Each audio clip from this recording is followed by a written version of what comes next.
Boys are ready to go. You see we're out in shorts today. I think it's practice 13. I'm starting to lose. I got one more night in the dorm. Back starting to hurt. Hit my elbow on the wall yesterday. So I had to go see the trainer, so I'm kind of limited today. But you can't tell. But guys are doing a great job. We'll get them freshened up a little bit today for practice. A little bit shorter. Biz is fired up. And, just a little bit shorter practice today, trying to keep them all off the ground and then get after tomorrow. So tomorrow's obviously a big day, game day. And, keeping them fresh. And they've gone out and competed every day, so we'll just look for big competition tomorrow. Is this, put them in shorts today, was that something that was pre-planned or just a reaction to the way, No, it's pre-planned. The scrimmage is tomorrow.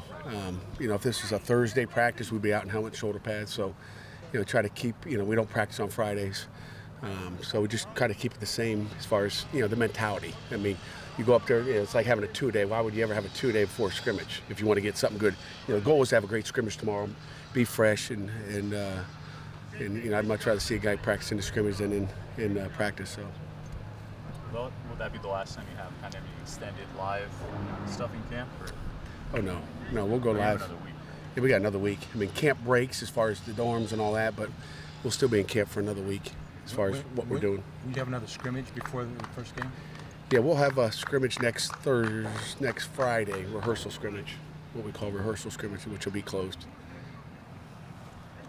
When you, as a coach with a defensive background, when you look at this offense, are there enough weapons that you think it would give you, would it be a tough offense to plan for, I guess? Tough offense to Yeah, I really do think, I watch, and I've seen it for, years, what you're defending every day in practice. And I can remember back our first year at Cincinnati, it was like, this is easy. They're lining up on eye backs, and you can put everybody in the box. You can bring everybody on defense. You can blitz everybody.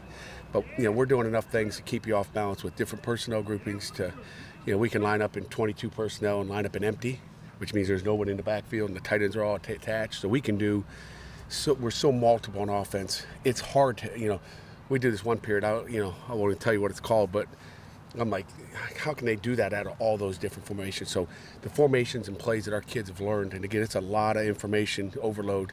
You guys saw the top of the board in that staff room. There's just so much we can do. So it's really one concept, but we can do it so many different ways. So it's hard.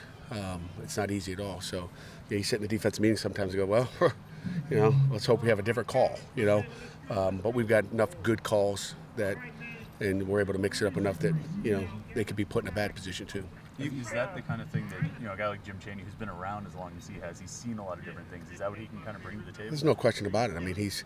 It's not like we can, run pro power and that's the only thing we can do it out of. We can do it out of so many different formations. So there's no question a guy with his experience, he knows that you have to dress it up sometimes and, dress it up with different, it's the same play, but it looks different.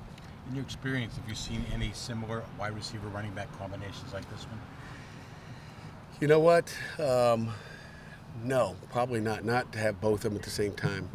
We've had some good tailbacks through the years, but never a wide out like that at the same time. I don't think so. You've obviously had plenty of experience with draft-typed players going into training camp and stuff.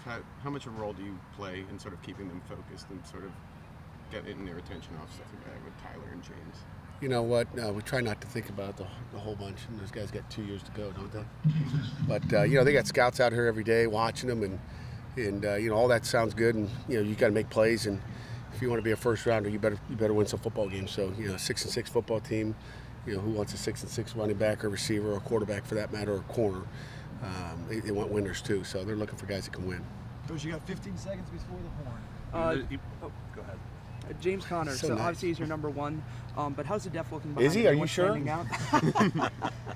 Depth behind is good. Chris James, has missed a couple of days, a little bit dinged up, but he's a very good player. Rasheed's good, and Darren Hall's had a great camp too. So we got some guys. Sam, you got one more. Is Quadri coming back, working his way back in that mix too? Yeah, he is. He actually, the last 4 or 5 days, he's got all the stitches out and all that stuff, and he's actually, at times we put a yellow jersey on him, which we're not supposed to hit him, but he's he's trying to hit us. So it's a good thing. He's not afraid of contact, and Quadri's back in the mix as well. We just haven't seen him in a scrimmage yet, but I would imagine he's going to get some looks tomorrow. Expect to see Artie in a couple more days? I don't know. We're going to be careful with everybody. Okay? All right, thanks, Pat.